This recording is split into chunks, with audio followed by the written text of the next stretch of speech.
Nightmare Real, and you're watching Mission Boxing Today on YouTube. Heavyweight boxing fans, what's the deal? All right, so I got two articles sent to me about Joseph Parker, and instead of doing two different videos, I'm just going to kind of consolidate both of the articles and just kind of make one video, consolidate the information and just make one video. Pretty much one of the articles said that Parker was saying that he will fight Joshua or Wilder, whichever one he has to fight, to try to unify the titles, although Joshua's fighting Klitschko, so the Klitschko-Joshua winner or Wilder. He doesn't care who he unifies with, he's just up for unifying. Then there was also another article where his promoter and they were coming out saying that they will fight David Haye anytime, anywhere. And I was just reading the quotes in both articles, and I'll leave both articles in the description box, and you can click them, read them, and come to your own surmise. But this is typical Joseph Parker, man. And I know, like when I converse with the fans, a lot of fans believe that that I'm being naive towards Joseph Parker, and I shouldn't really believe him and his people. A lot of fans think that his people are lying and they're just throwing names out there, and they really don't want Wilder and they really don't want this guy or that guy. But like I tell you guys all the time, man, I don't think they're lying. Now I know promoters lie, right? They all tell a lie. You know what I mean? I understand that. But looking at Joseph Parker and listening to his people, man, I really believe them when they say it's not about trying to hold this WBO title hostage. He wants the toughest challenges. And when they said they would rather lose taking a challenge than hold the title and just trying to babysit it and take, these, quote, warm-up type of fights and just try to milk the title. I believe them when they say that. Just look at their track record. For me, okay, they fought Carlos Takam in May, and they were saying that they're going to be right back in the ring. I didn't know if I should believe that or not, but like 2 days after, I believe it was the next day after the Takam fight, they had a press conference with Soliman Haumanu for that fight in July. They got that done. After that was done, they were saying they're going to get right back in there with Dimitrenko, and I'm like, damn. And that was in October. Remember, they were going to be ready to fight November 26th. Remember that date kept going back and forth between November 26th and December 10th with Anthony Joshua. They fought anyways in October, and they would have been ready November 26th, but everything, and then Joshua, it was going to be Joshua versus Parker, and then Parker was looking at Pulev, and then just all types of names were being thrown in there. Then I heard Price, and then Klitschko.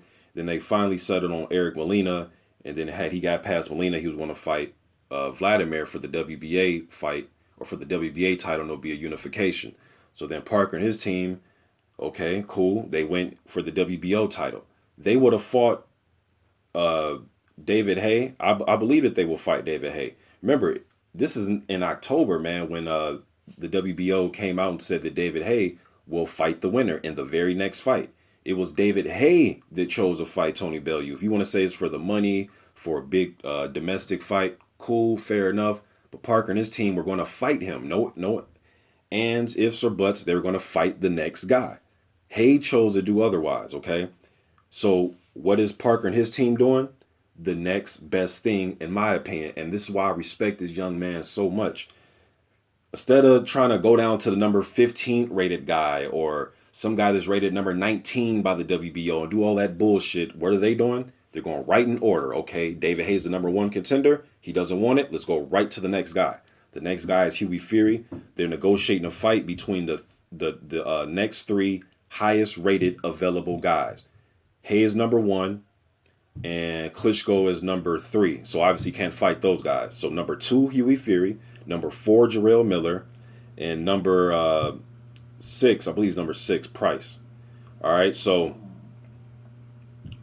I'm not sure it was number 5, but Price, I don't think it's going to be Price. But Fury and Miller, those are the ones they're looking for, and they would have been ready to fight David Haye. So I believe them, man. I really think that they will go out on their shield and fight whoever it is in a tough fight. And if Parker loses, hey, he loses. He's only 24.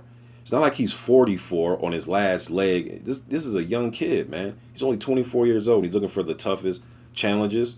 Now, I wish I can hear from Deontay Wilder and his side about these. According to David Higgins of Ducal Events, he said that they were in negotiations or they contacted Wilder and his team. And Wilder and his team, obviously, they went with Andres Wawrzyk.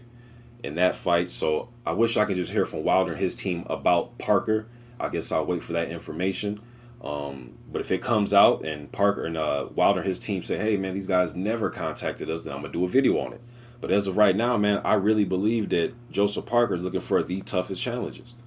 And after this fight, they even, in an article when I was reading it, after their fight with either Miller or Fury or Price, they said that they want a unification fight, or they'll fight David Haye. I respect this. I totally respect this, man. There's no names being brought up that we don't want to see him fight. You know what I mean? So I totally respect this, man. Like, there's no Jason Gaverns being brought up. There's no Paul Butlins being brought up. There's none of that. Top guys who we all know who they are. They're in the top of the rankings, or they're title holders. So I love this message. Now, if they prove me wrong and start doing some fuck shit and they're fighting other guys who we're scratching our head like, why is he getting a title shot? Then I'm gonna have something to say. But they're doing the right things so far, and they're pretty much saying the right things.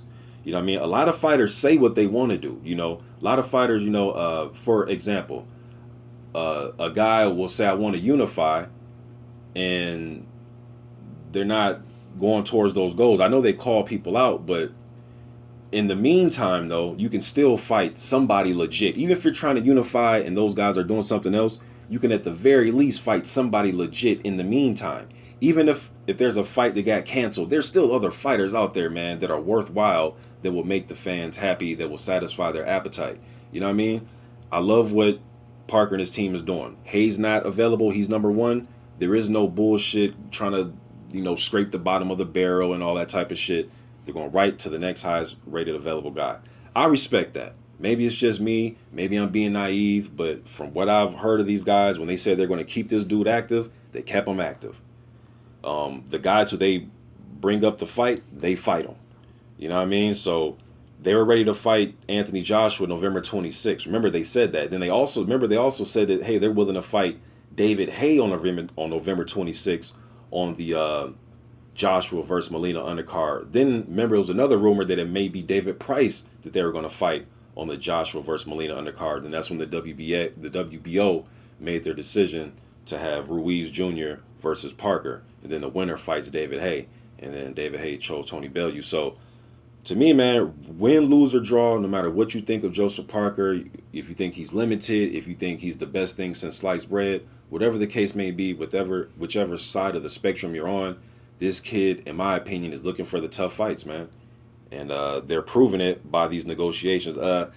Price, I wouldn't say Price, really, but Miller and Fury, cool. I know people will probably say, hey, both those guys are inexperienced. Why are they getting title shots? Remember, I was the one that said that I think Fury versus Miller should be I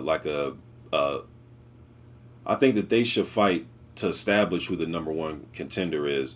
That was before the WBO refreshed their rankings and put David Haye number one. So those rankings are outdated now. Now they have David Haye as number one.